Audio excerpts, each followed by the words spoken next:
Muckraker.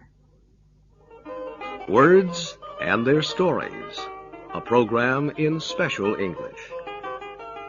Every people has its own way of saying things, its own special words, and a story can be told about each of them.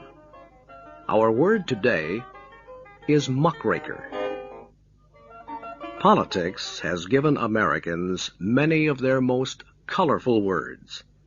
There are hundreds of them. Lame duck is one. Muckraker is another. Theodore Roosevelt, the 26th President of the United States, coined the word muckraker in 1906. Roosevelt was not only an exciting politician, but also a writer with a talent for lively speech. When he was aroused, he let you know it, and his words were as strong as his temper. And in his 1906 speech, his anger was strong indeed. It fired his imagination. It made his words ring. It was in this furnace of anger that the word muckraker was born. Why was he so worked up? A group of journalists had been making searching investigations of corruption in business and politics.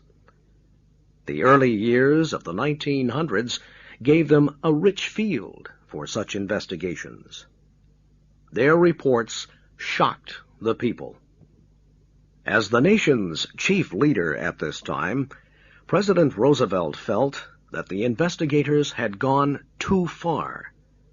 He feared that their reports might lead to dangerous dissent, and so he lashed out at the investigators.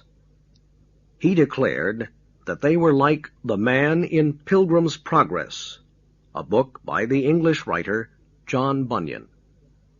The man was offered the crown of heaven for his muckrake. He would not even look at the crown he was offered. He could look no way but downwards, with a muckrake in his hands.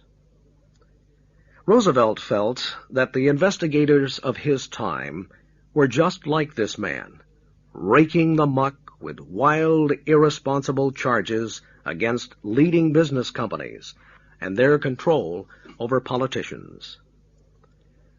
The men President Roosevelt called muckrakers were not unhappy about it.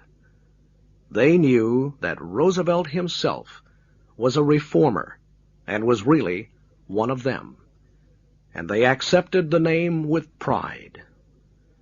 Their writings produced nationwide concern over the problems they had investigated.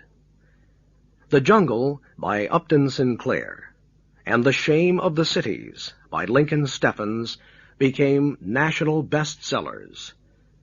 As a result, many changes were made in the conditions described by the muckrakers. New laws were passed by Congress.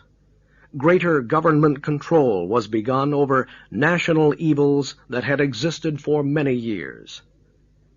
Today, the word muckraker is not always used to criticize, certainly not an honest investigating journalist. The muckrakers have left a crusading tradition, and there is always a need for the more responsible of them in most industrial societies. So the crown of heaven can still be offered to a responsible man who keeps his eyes on his muckrake.